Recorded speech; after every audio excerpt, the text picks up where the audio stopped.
1400 years ago, armies of nomads swept out of the Arabian desert and conquered half the world. Today, their descendants tell an extraordinary story. They say that God sent them a prophet, Muhammad, and that God then gave them an empire. But is it really true? Not everyone is so sure. The Muslim conquests were one of the most decisive events in history. But were the Arabs in the 7th century even Muslims at all?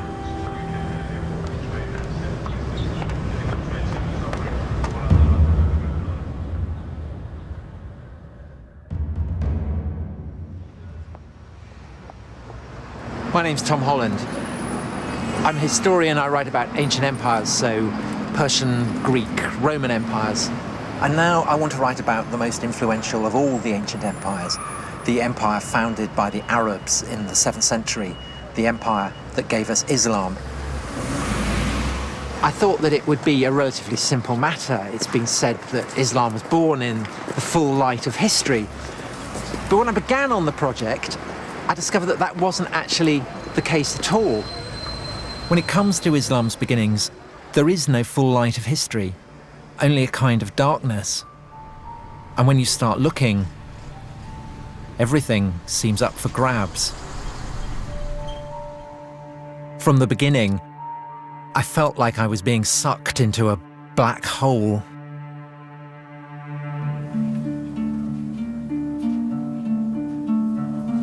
The problem of writing the history of the rise of Islam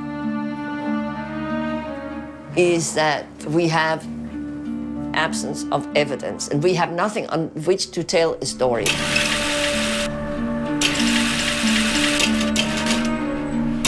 I had expected Muslim testimony from the 7th century, but there's nothing there. I can't find anything.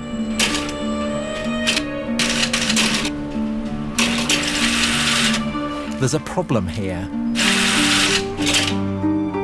You're delving into the origins of Muslims' deepest beliefs, but where is the historical evidence?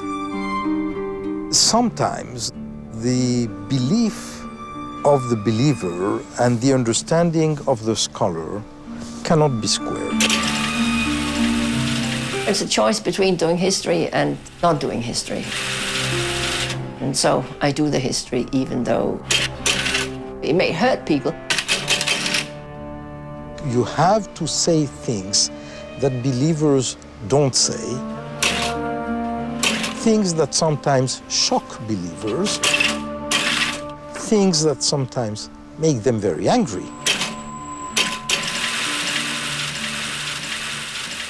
There's a sense of the detective story about it. Why do most of the clues seem to be missing?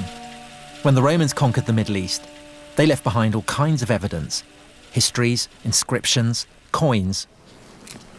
But with the Muslim conquest, silence. What can we actually say about Muhammad? What do we really know about the origins of Islam? Where to begin? Well, maybe we should start at the beginning of the 7th century. It is 5 minutes to midnight, and the ancient world is about to change forever.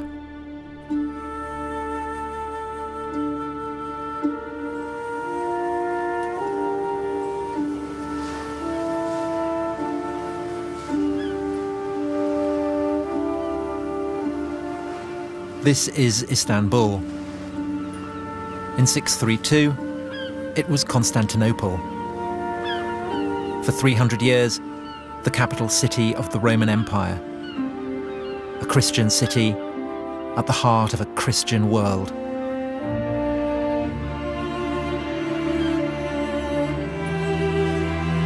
A universal religion for a universal empire. That was the Roman recipe for power. An idea fully appreciated by the Muslims when, almost 1,000 years later, they conquered the city and turned the largest cathedral in Christendom into a mosque. We know how and when the Romans became Christian because contemporaries tell us all about it. But what we don't know is how the Arabs became Muslim. Take a journey into the past, and you can't be certain where it's going to end. History is like a labyrinth. Once you're inside, who knows where it may lead?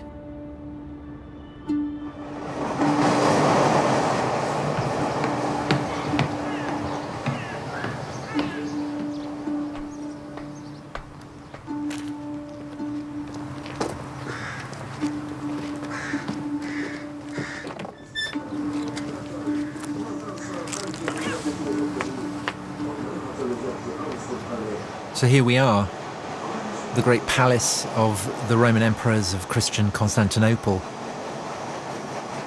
Odd to think that at the start of the 7th century, when Muhammad was still alive, this was pretty much the centre of the world.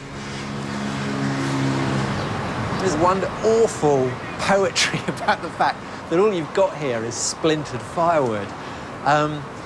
Because what this is something that's been smashed to smithereens, and what it preserves just the faintest trace of is what was at the time the hub of the greatest power on the face of the earth. So this is the White House, it's where the emperor lives, it's the Pentagon, it's the heart of the defense establishment, it's the Supreme Court, it's where laws are drawn up and made and issued, all in this one place that dominates Constantinople, the city of Constantine, the first Christian empire, the greatest city in the world. And now it's all gone. And it's in some bloke's garden. You've got the road on one side, you've got the train on the other. And the only thing to be seen is a cat.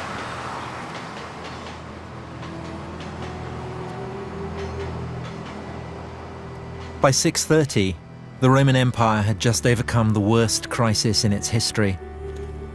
Its old enemies, the Persians, had overrun its fairest provinces.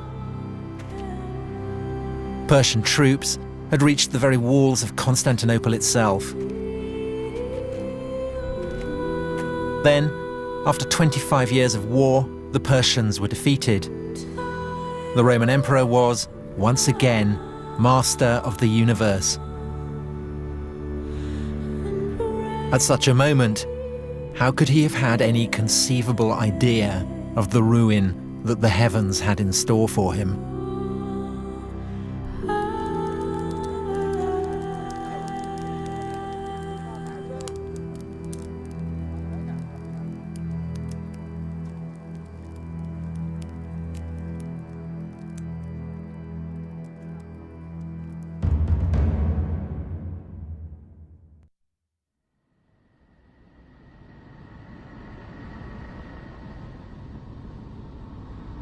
Professor, can someone like myself who is not a Muslim and who does not believe that God spoke to Muhammad ever hope to fathom the truth of the origins of Islam? No.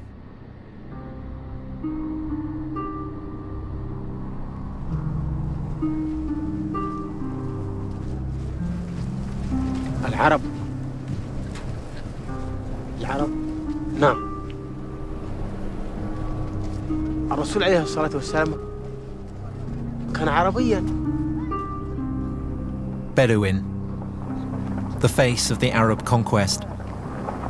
The shock troops who, in the 7th century, swept out of Arabia and forged a colossal empire spanning half the world. And here in the desert, no one doubts that the conquerors were indeed Muslim. تركوا كل الدنيا، ما فكروا في التجارة، ما فكروا في الحياة، ما فكروا في أبناء. فكانوا يفكروا إني أقتتل أو أن أموت في نص الطريق أو أموت ضيعة أو جوعا أو شيء. لا كانوا يفكروا في هذا، لا في نجاح الإسلام. Everything was for Islam. That's what they say today. The victories, the conquest, the empire. But how do we know Islam even existed back then? ثبت الدين وثبت كل شيء والحمد لله احنا ماشيين على سن العشر على سنة الرسول. المسلمين هذه كلها من ذرية. يعني هذه احنا من ذرية الناس.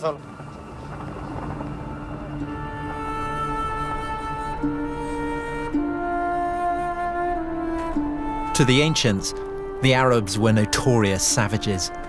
Of all the peoples of the earth, the most despised and insignificant.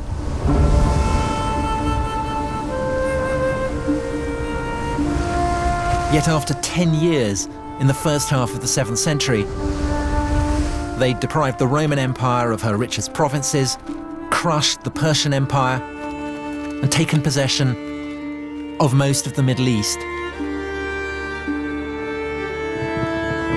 A staggering achievement. For most Muslims, a miracle. Only God could have made it happen. Bedouin Arabs. They're the margin of history during the Roman Empire. That through such a people, the whole of North Africa and Spain should be transformed in just a few decades, and a whole new civilization created within a century from China to France.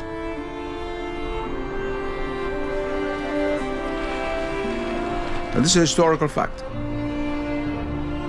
And it all began, the story goes, when a merchant named Muhammad in a mountain cave heard something as terrifying as it was awesome, the voice of an angel. O Muhammad, thou art the apostle of God.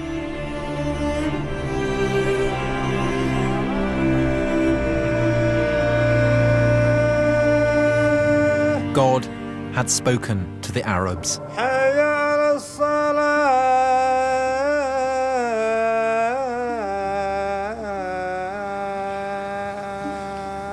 الله أكبر.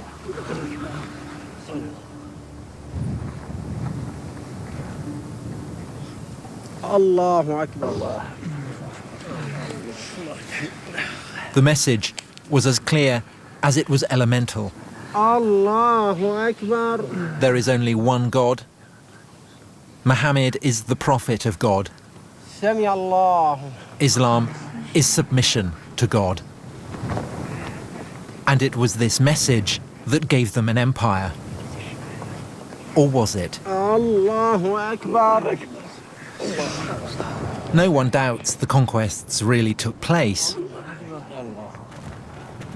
But the question is, was it because of Islam?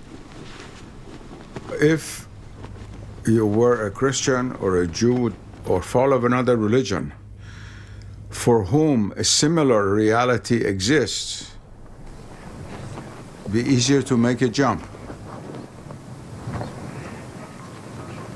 There's a very famous Arabic proverb which says, not being able to know something is no proof that it doesn't exist. But making that jump, taking a leap of faith, isn't as easy as it sounds.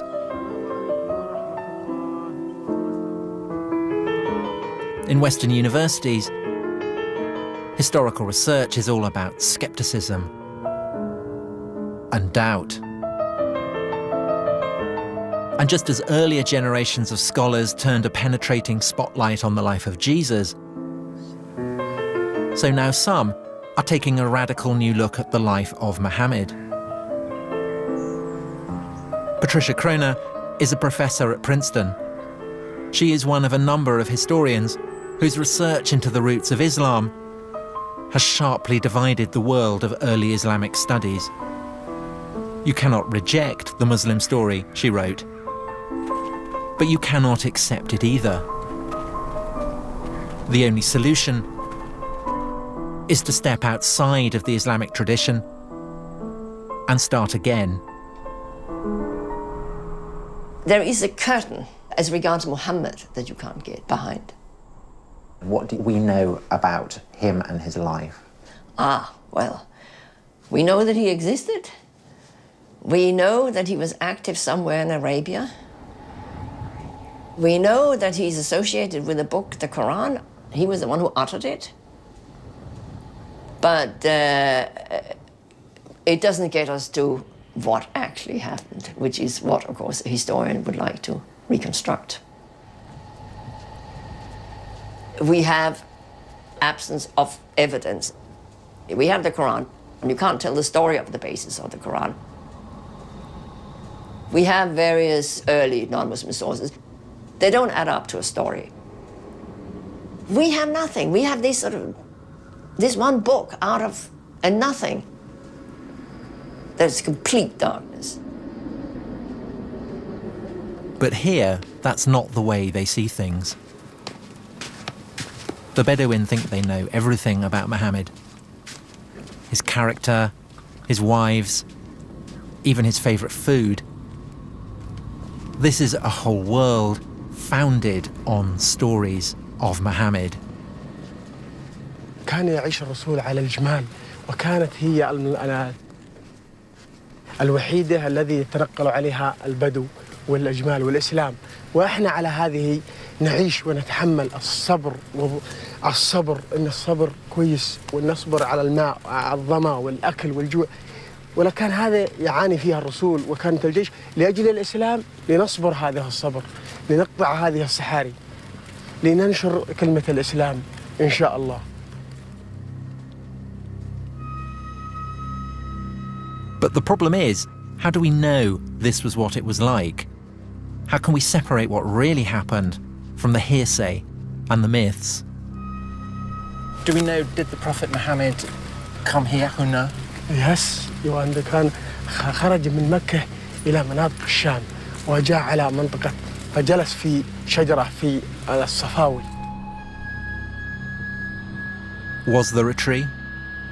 Was Muhammad even a travelling merchant? The evidence is almost non-existent. The earliest biographies we have were written nearly 200 years after Muhammad's lifetime. In most religions, the tradition was handed down through oral history for millennia. This is put aside. It was called positive history. The oral tradition is completely negated. Well, oral tradition means that you remember what you want. Some of it must be history, and most of it is clearly not history. It's just that they have been reshaped, rethought. They have been taken out of their original context, serving new functions. They've been cleaned up by all kinds, or cleaned up or messed up, if you like, by all kinds of interests that people have in the memory. If supposing there is no written text of the time of the Prophet mentioning his name, the same is true of Christ, the same is true of Moses. That doesn't mean anything because there's always the oral tradition. Sometimes if you have other sources from other points of view, you can suddenly see what it is that's been changed, and then when you can see that, you can also see why it has changed. But because Islam arose in a relatively remote corner of the world, we don't have these checks. We don't yet have the key that can unlock the tradition.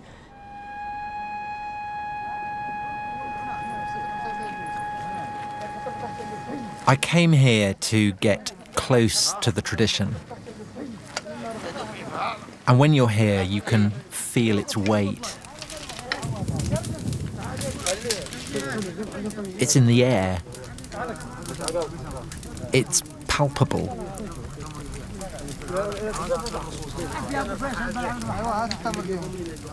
It can't just be brushed aside.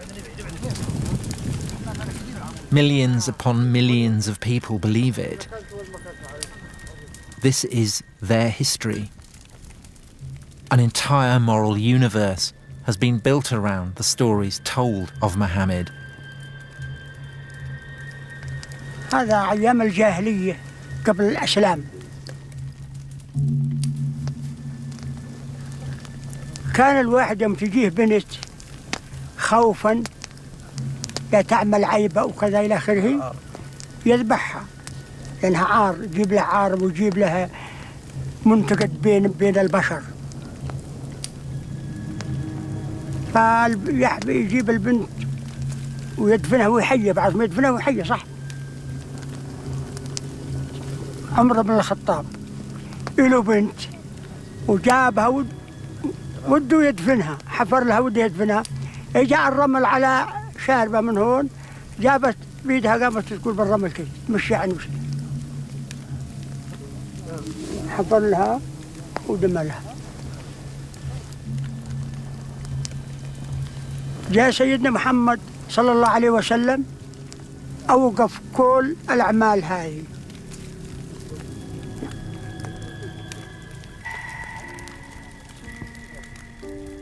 Listening to all these stories, part of me very moved. The other part of me was wondering, well, how do you know this? Where do these stories come from? Are they really true?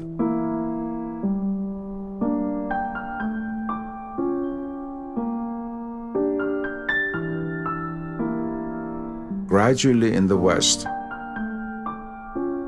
for the intellectual elite, the sense of the sacred was lost. Tribal person in Africa or in the Amazon has a natural sense of the sacred, whereas a graduate student at Oxford probably doesn't.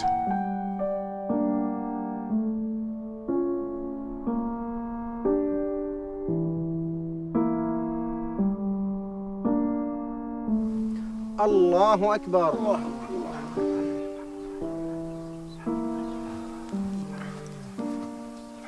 سمع الله من حمده. ربنا لك الحمد.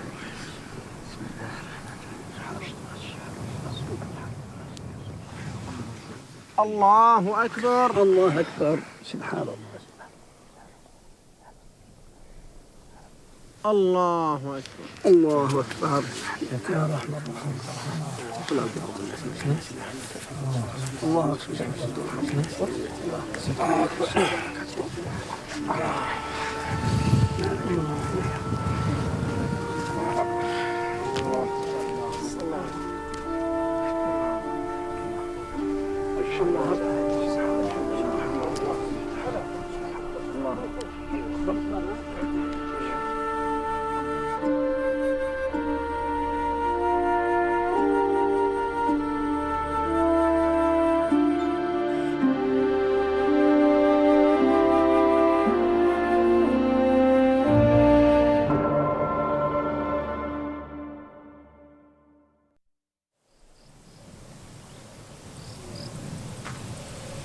In some places, you have to be careful where you tread.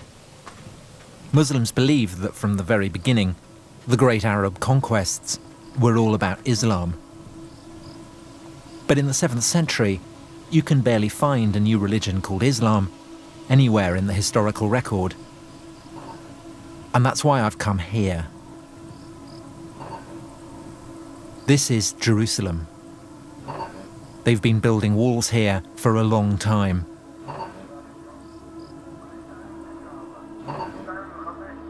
But they've never built a wall yet that could keep people safe forever.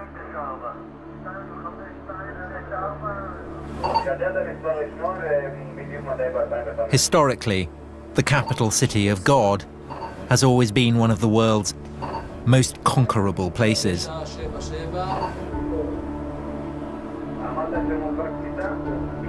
Here, if anywhere, in the one-time world of the Roman Empire, the 6th and 7th centuries live on. The same intensities, the same anxieties.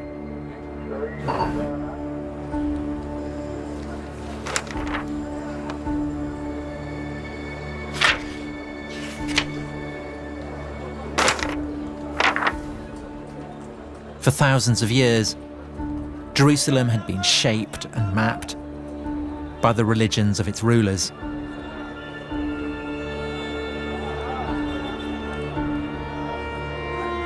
When the Jews ruled, they built a gigantic temple which dominated the city. Later, when the Roman Empire became Christian, Jerusalem was transformed into the world centre of Christian pilgrimage.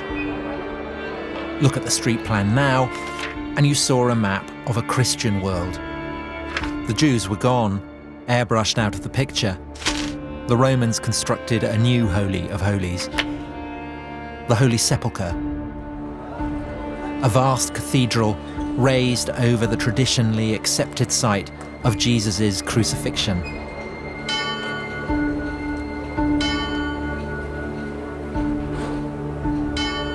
That was how God and empire worked. The Roman Empire believed in God,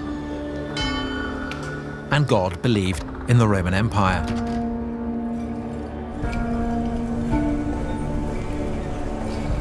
But then, in the year 636, God changed his mind. Arab marauders appear outside the walls. Sophronius, the city's bishop, writes that it is too dangerous to leave. The Arabs were closing in, and there was nothing people of Christian Jerusalem could do about it except to stay where they were, look out from their walls, and await the arrival of the Arabs.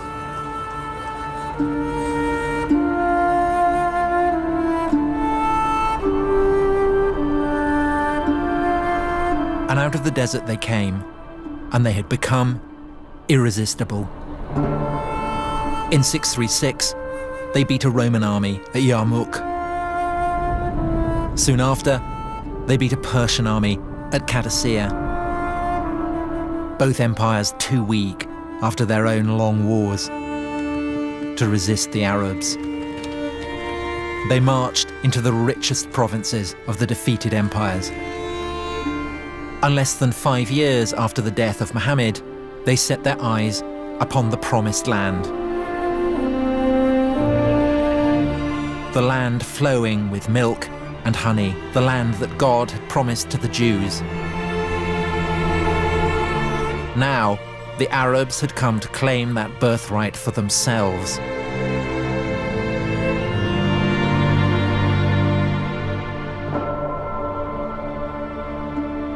The children of Israel had made it a Jewish land. The Romans had made it a Christian, holy land. If the Arabs did arrive with a new religion, then we should be able to find its imprint here.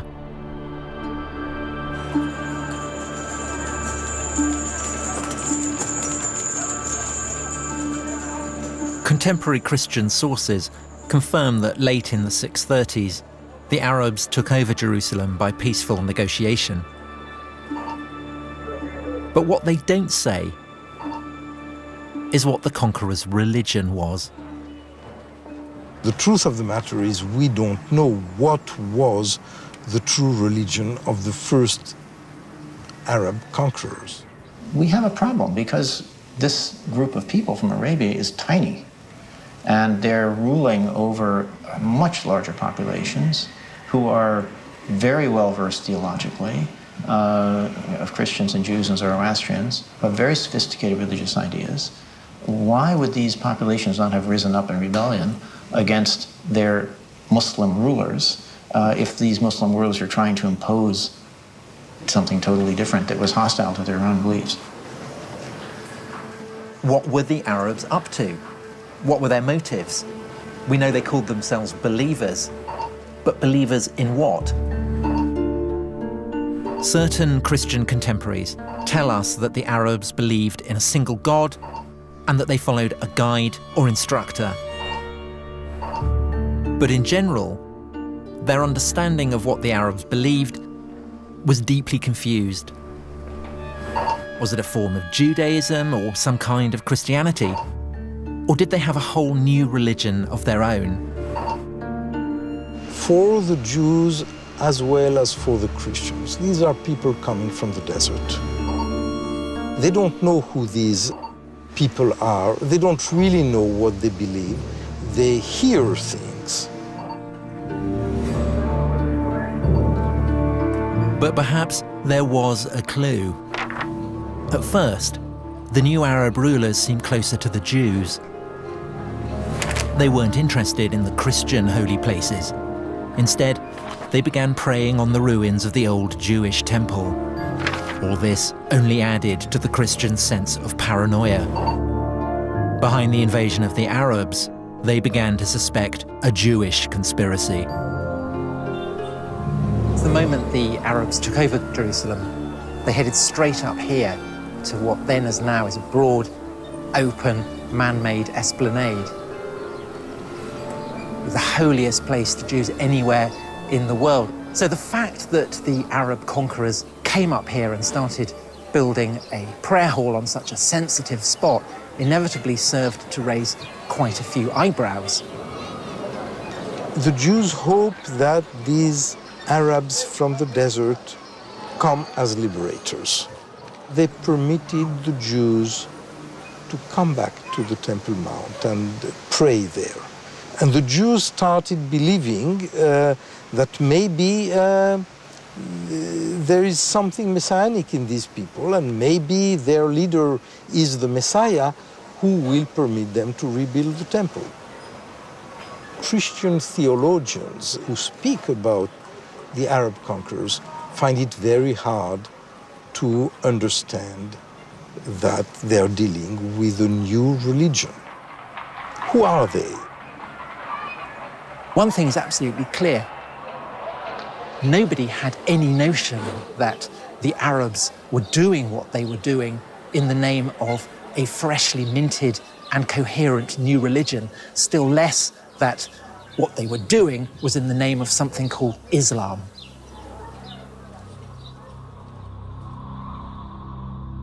So did Islam even exist in those early years after Muhammad?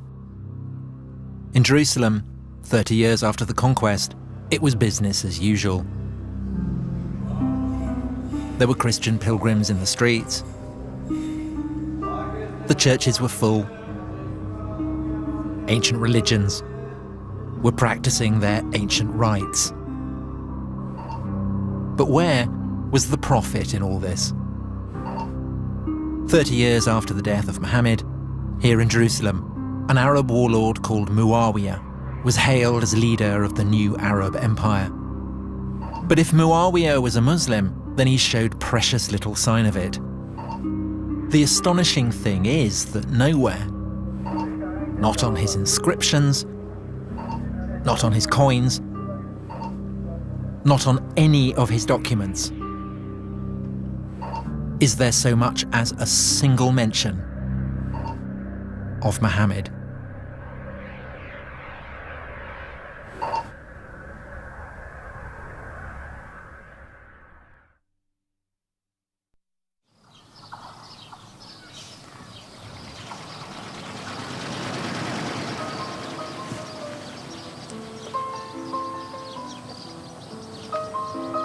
I've been trying to trace the origins of Islam.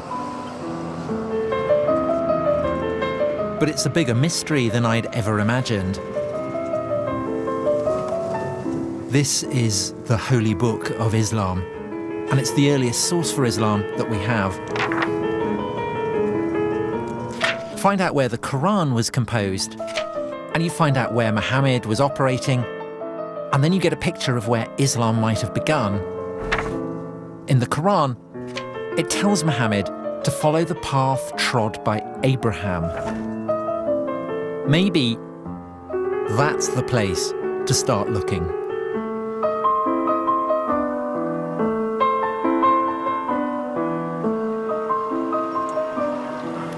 I'm in Hebron, which is a town on the West Bank, and I'm currently in a Jewish settlement.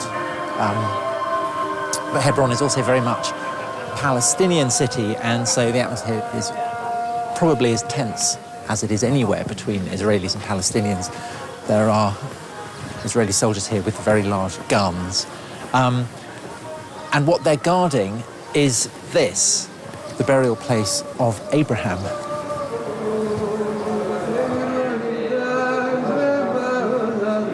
Abraham, through the line of his son Isaac, was the father of the Jews. When everyone else was still pagan, Abraham worshipped the one true God. And for this, God rewarded him and his descendants with the promised land, part of which today goes by the name of Israel. This is the tomb of Abraham. And the reason that the soldiers are here is that these are not the only people who regard him as their ancestor. And they're not the only people who believe that God gave them the promised land. On the other side of the grill are Muslims, and they tell a different story.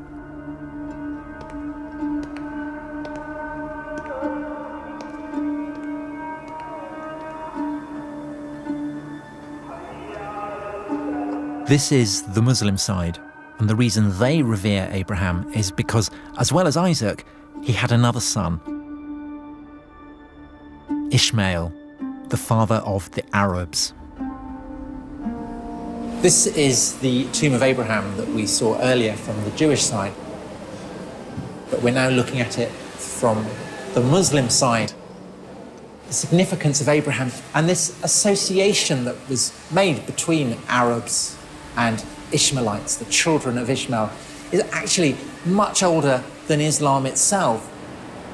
It remains central to Islam to this day.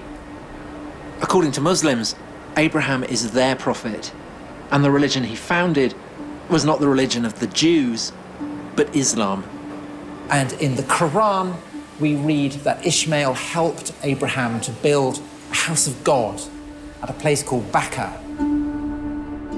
Neither the Quran nor any contemporary source actually specifies where Bakkah was, but Muslims now would have absolutely no doubt that Bakkah is another name for a place deep in the Arabian deserts. Mecca.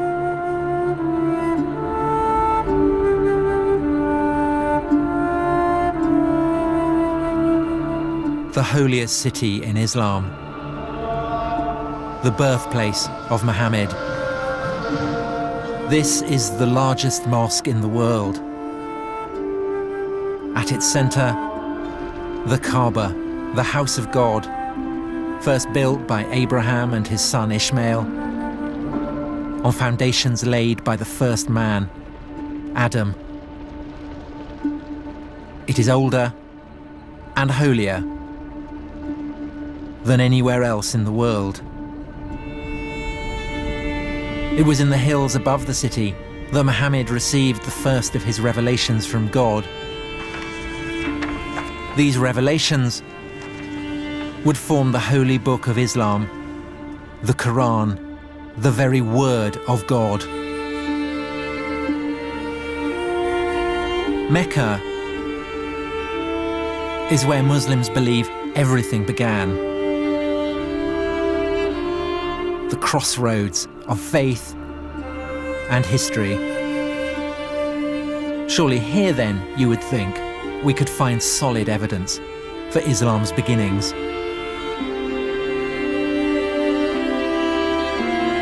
But there is a problem. Aside from a single ambiguous mention in the Quran itself, there is no mention of Mecca. Not one. In any datable text for over 100 years after Muhammad's death.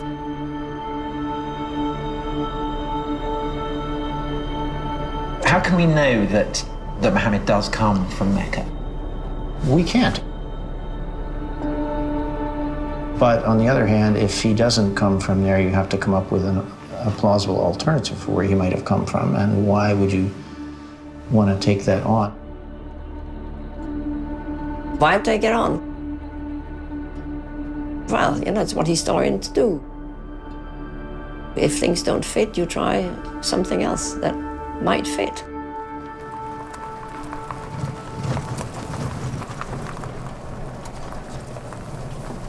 Here we go. So this is it. Yeah, here we are. In the Quran, the faithful are instructed to pray in the direction of a holy sanctuary. But what it doesn't ever say is that this sanctuary stood at Mecca. And to some archaeologists, a few early mosques suggest something different. We're talking about one of the earliest examples we have of a mosque. And you date it 100 years after Muhammad? Somewhere within 100 years or so. Because here, as we go into it, you can see... This is it? This is it, yeah. This is the mosque? This is the mosque. And what you can see here, we have an apse which is not facing Mecca. It's not facing the south. It's actually facing towards the east, towards the sun rising. This is an example of the time before the direction had actually been preferred towards Mecca. So the implication of that is that at this early stage of Islam, the focus of prayer has not yet been absolutely fixed. The direction of prayer had not been well established yet. And so it's a bit like the concrete hasn't yet set. It's that you can still play with it, you can still fiddle around with it, you can experiment with it. Very much so. Mm-hmm. Yeah. Wow. Not a decisive clue, perhaps. But it is suggestive that even though there are no Muslim sources, there are reports from Christian writers of the time that the Arab conquerors bowed their heads in prayer not in the direction of Mecca, but in a quite different direction. Somewhere further north.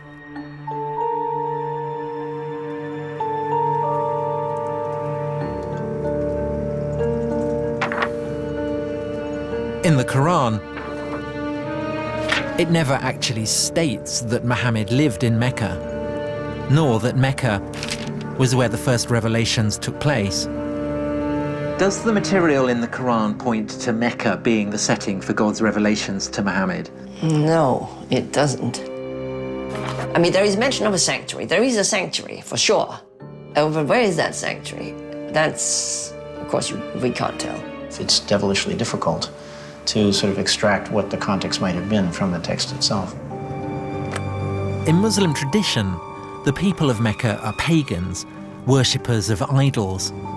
But in fact, the people the Quran describes have a deep and sophisticated knowledge of the biblical tradition.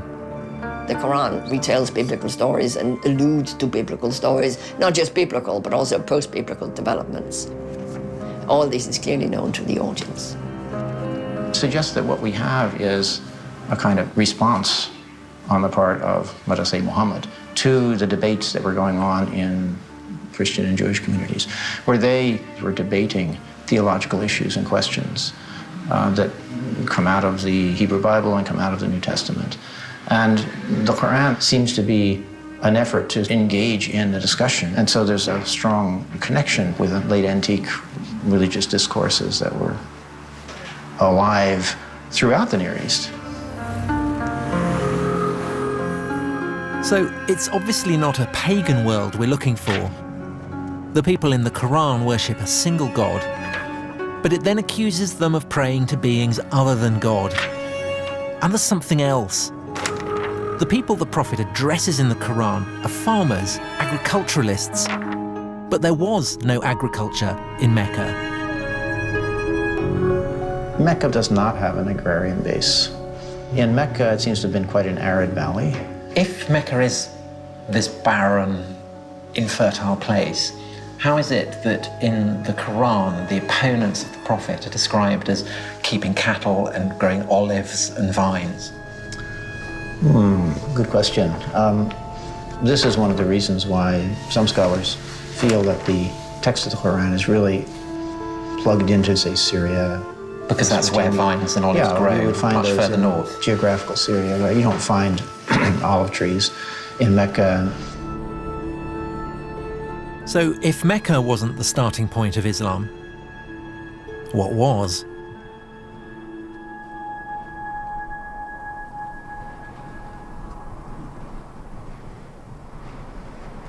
If you're following the clues in the Quran itself, then you're looking for a landscape inhabited by olive-growing Arabs who have a deep knowledge of the biblical tradition, but whose worship of a single god might seem to some a little shop-soiled. This is the city of Avdat, in the Negev desert. Back in the early 7th century, it was an Arab city on the very fringes of the Roman Empire. Nominally Christian, but with hints of a recently pagan past.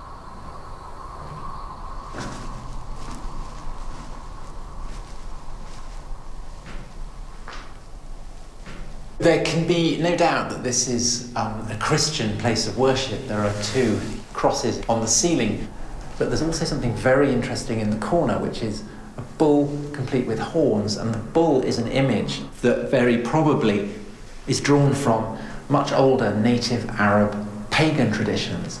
That doesn't mean that the Christians who built this were themselves pagan, but it does mean, I think, that they are giving their monotheism, their belief in a single god, a little bit of pagan colour. And that essentially is the crime that Muhammad in the Quran seems to be accusing his opponents of. But Avdat had more than the right religious complexion. It also had agriculture and olives. In the lifetime of Muhammad, all this would have been green. It would have been agricultural fields as far as the eye can see. Archaeology leaves no doubt that there was a sophisticated irrigation system here that really did make the desert bloom. And so while that doesn't mean that this Avdat is the actual spot where the Quran was composed, it does imply, I think, that the region as a whole seems to fit the wider context of the Quran better than somewhere much further south in the arid region of Mecca.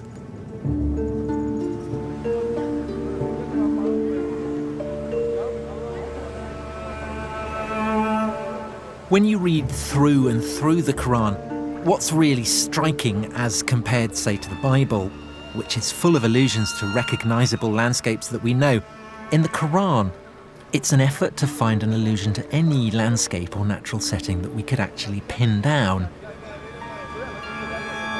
In fact, in the whole of the Quran, there's really only the one exception. Not far from Avdat, a strange hint about where the Quran might actually have come from. We are on the southernmost shores of the Dead Sea, between what is now Israel and Jordan. Lot was the nephew of Abraham, and he went to settle down in a city called Sodom. And the people of Sodom were notoriously racy. Unsurprisingly, this provoked the wrath of God. He destroyed his city, and this is said to be the remains of Sodom, where the anger of God was poured down upon it. And the Quran. So also was Lot among those sent by us. Behold, we delivered him and his adherents, all except an old woman who was among those who lagged behind. Then we destroyed the rest. Truly, you pass by their sites by day and by night. But if the people being addressed by the prophet are passing this place by day and by night, then what's it doing here? 1,000 kilometers from Mecca.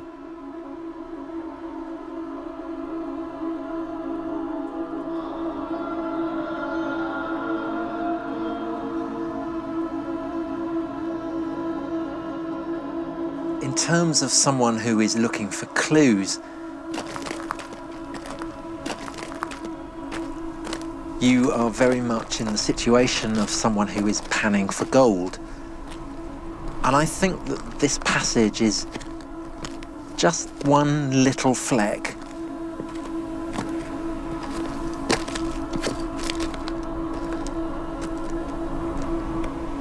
I mean, there is one possibility, of course, which is that this one fragment originated in this neighborhood. Perhaps the rest came from elsewhere. But that then begs the question of where all the various component parts of the Quran are coming from. Are they necessarily to be attributed to one person living at one time? Again, when you start asking that question, it's very hard to know how far to push it. It's from the West that this kind of history came up. That is, reason is the ultimate decider and judge of the truth. But what I'm saying is that those are not going to really give you the reason that is logically satisfying.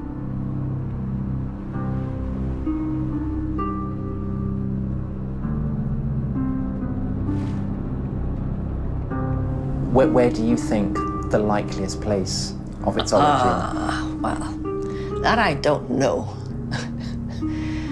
That I don't know. I don't think I should speculate on that. Okay, all right. Okay. My greatest fear is that I'm completely wrong. I do sometimes wake up in the middle of the night and think I've got it completely wrong. Once the world is reduced to a mechanical world, then all other levels of reality lose their status as being real. And they're relegated to the realm of so-called superstition. And what is not seen is considered not to exist.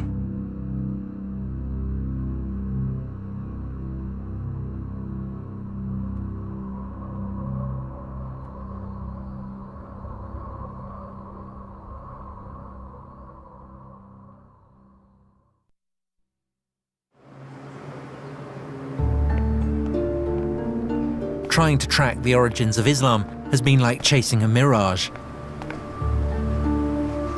The Arabs conquer half the world,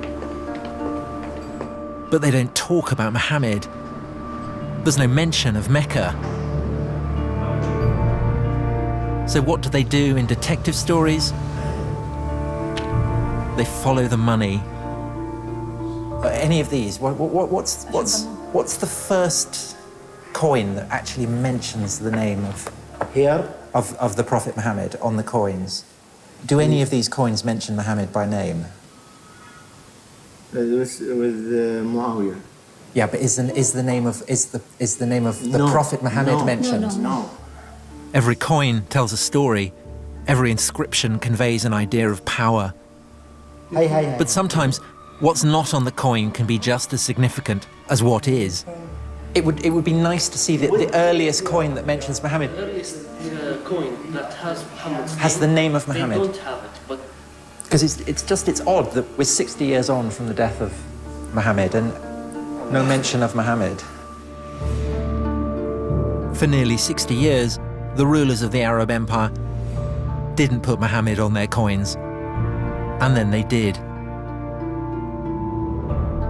Maybe 60 years was what they needed to work out what the story really was. Maybe the issue isn't why Muhammad was not on the coinage at the beginning, but how he got there in the end. What if I've been asking the wrong question?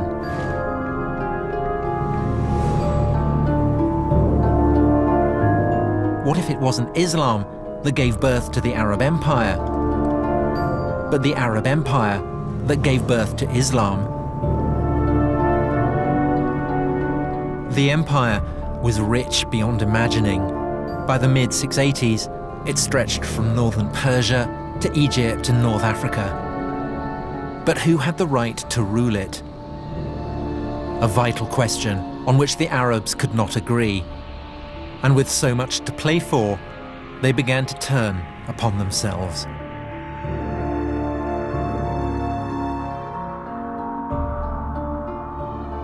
It's 680, 50 years on from the death of Muhammad. A deadly spiral of rebellion and civil war is threatening the Arab Empire with implosion. And from deep within the Arabian desert, a new claimant to the empire emerges. His name, Abdullah ibn al-Zubayr. And Ibn al-Zubayr is going to change the game. What I've got here is the coin that I was looking for in the Coin Museum, and it's stamped quite literally with the genius of Ibn al-Zubayr. It was struck in 685, 686, so that's more than half a century after the death of Muhammad. And it bears a novel and fateful slogan: in the name of God, Muhammad is the prophet of God. And so here, at last, emerging from out of the black hole, we get a mention of a Muhammad who is a prophet. And this is the first time we have it on any inscription, any surviving document. Ibn al-Zubayr had essentially realized what Constantine, the first Christian Roman emperor, had realized long before him, that it was no good the lord of an earthly empire laying claim to the favor of God unless he could absolutely demonstrate the cast iron basis on which he was making that claim. And Constantine, in his attempt to obtain that sanction, had turned to the Christian church. But Ibn al-Zubayr turns to the figure of Muhammad. Now, as it happens, Ibn al-Zubayr loses the civil war. He is defeated by a rival warlord who lays claim to the empire of the Arabs. But the discovery that the name of Muhammad can be used to buttress earthly power, that is not forgotten.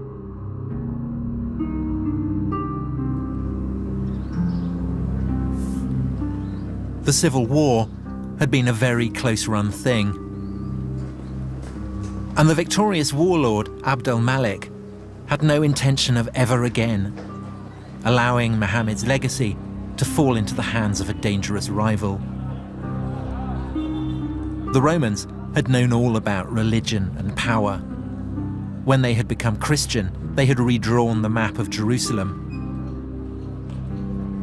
Now, Abd al-Malik set about fashioning a holy city of his own.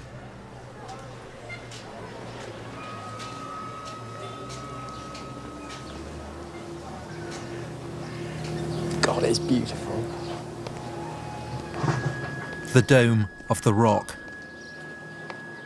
It's the oldest Islamic building in existence. In design, it was Roman.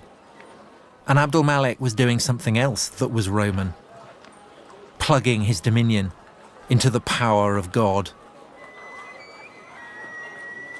On the walls, there is an unequivocal mission statement. Religion, in the eyes of God, is Islam. There are mentions of Muhammad, quotations from the Quran. At last, something that we can recognize unmistakably as a new religion. There's a sense here of something new coming into being. There's the sense of the old, the Roman-style pillars and the mosaics. And yet, this is clearly not Roman, this is clearly not Christian. This is the beginning of something very, very potent, harbinger of a spectacular future. It was built on the very site of the old Jewish temple. Down here, the foundation stone of the world, the very junction of heaven and earth.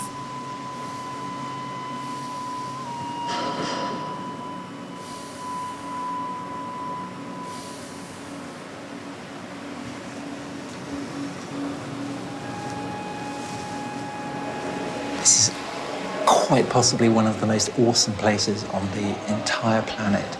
It is deeply, deeply holy, not to one, but to two great religions. It's the place where Jews believe God inhabits on earth, the Holy of Holies, the Shekinah.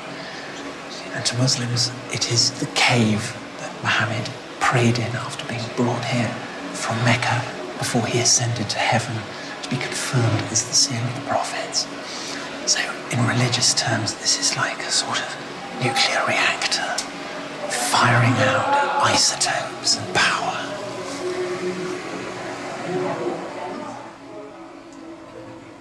is certainly a very grand statement that we Muslims have superseded you Jews. And we have superseded you Christians by being filled with inscriptions directed against Christian Trinitarian beliefs. So it's Muslims saying, we are here, we've come to stay, and we are the winners. Abdul Malik now rules his empire as the deputy of God, just as the Christian Roman emperors had done. And like the Roman emperors, he has built a house of God in Jerusalem. But Abdul Malik, Lord of Jerusalem though he is also an Arab. Perhaps for Arabs, Jerusalem, for all its ancient and unrivaled potency, owed too much to the Jews and Christians to stand alone as the holy city of the new Arab empire.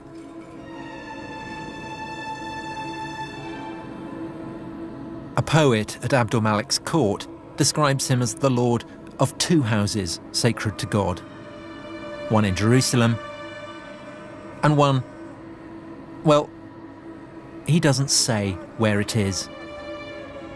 And for 100 years after the death of Muhammad, no one says where it is.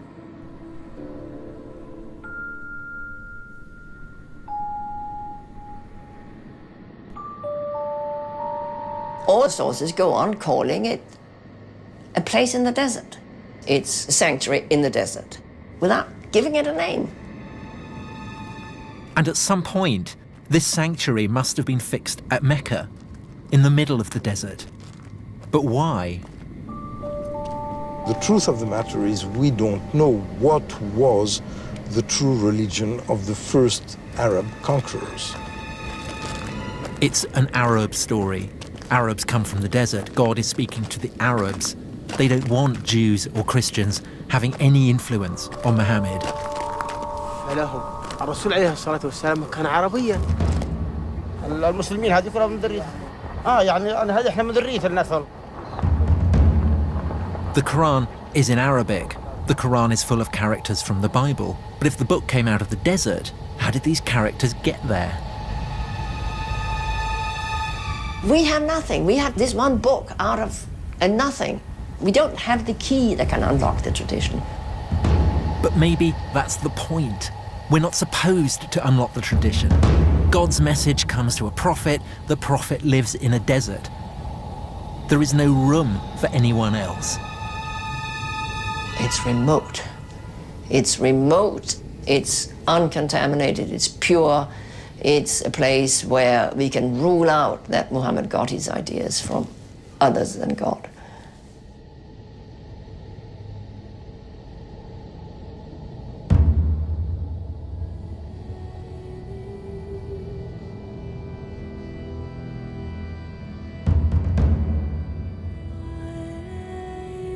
It's interesting that this rationalistic history is very weak in being able to provide causes for certain effects.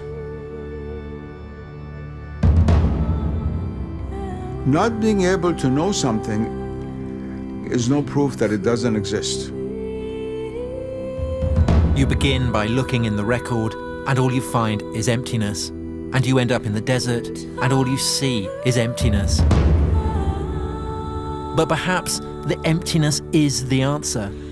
Maybe Mecca gave Islam what it most needed. A blank sheet where Muslims could put their prophet beyond the reach of history.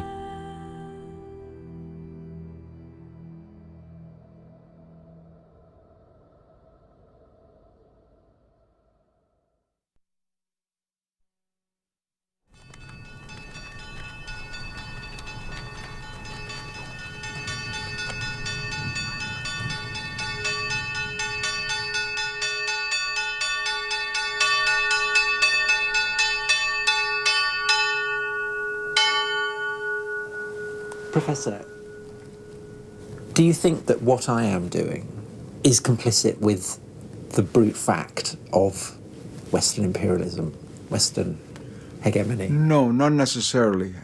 As long as you remain aware of what you're doing. If you come as a Western scholar or historian, and in all honesty, present what your worldview is, and let's say when I look at the Islamic world from this paradigm, this is what I see, and bring out why this is different from how Muslims see themselves, that I think is a very honest effort, and is a good effort. But if you try to act as a doctor to a child, take this medicine, is good for you, you don't know, you're eating the wrong thing, this is how it should be, that's where the problem begins. And the Muslim world is not going to accept that. The days when the British would bring scholars from England to teach Indians how to be Hindus and Muslims is finished. It's finished. It's true, before I began, I did have preconceptions. I was brought up a Christian, but I was also brought up in an environment that questions everything.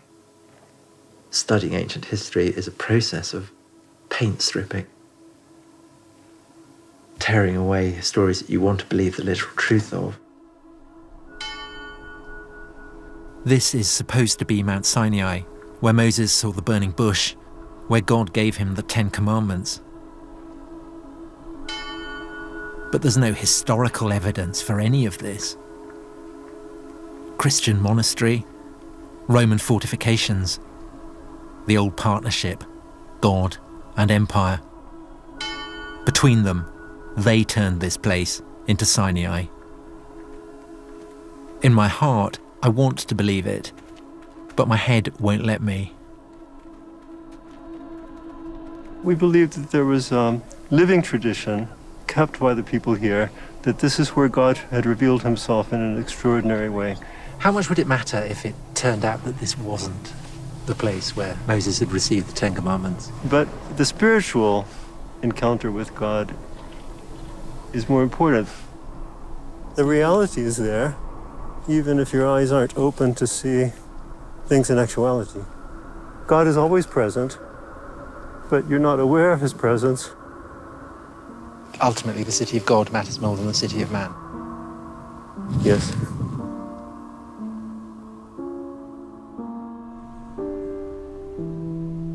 But as a historian, I have to presume that the city of God was built by man as well. I wanted to map the human past in human terms, to make a map that fits the facts. But I travelled to places where the maps revealed a heavenly plan, sacred lands, sacred places. A world where you don't have to believe in God to feel the power of God.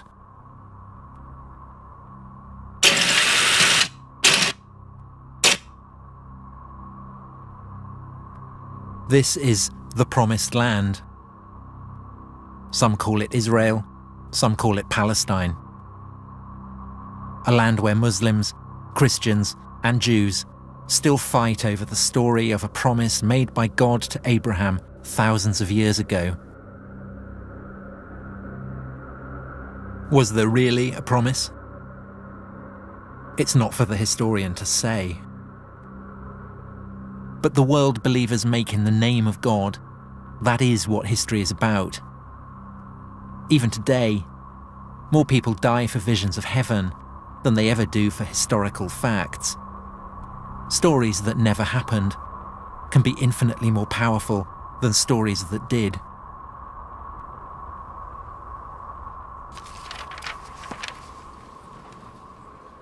I set out to write the story of the beginnings of Islam.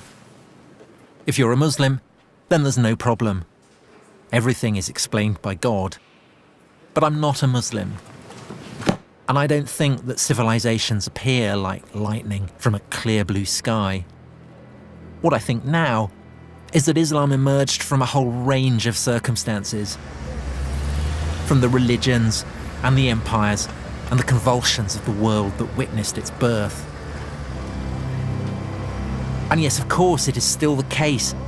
The black hole that surrounds Islam's beginnings doesn't give up its secrets easily. But maybe we are getting somewhere. The search for the historical Muhammad, for the origins of the Quran, for the whereabouts of the first sanctuary, for the way Islam evolved out of the Arab Empire. These are pieces of a whole new story.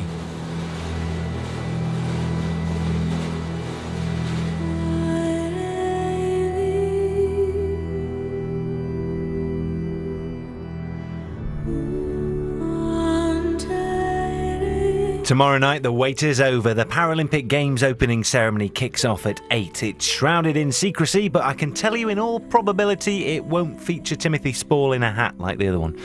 Next tonight, 2 houses and 5 garages were full of stuff 6 months down the line. How's the big clean out coming along? Catch up with the obsessive compulsive hoarder.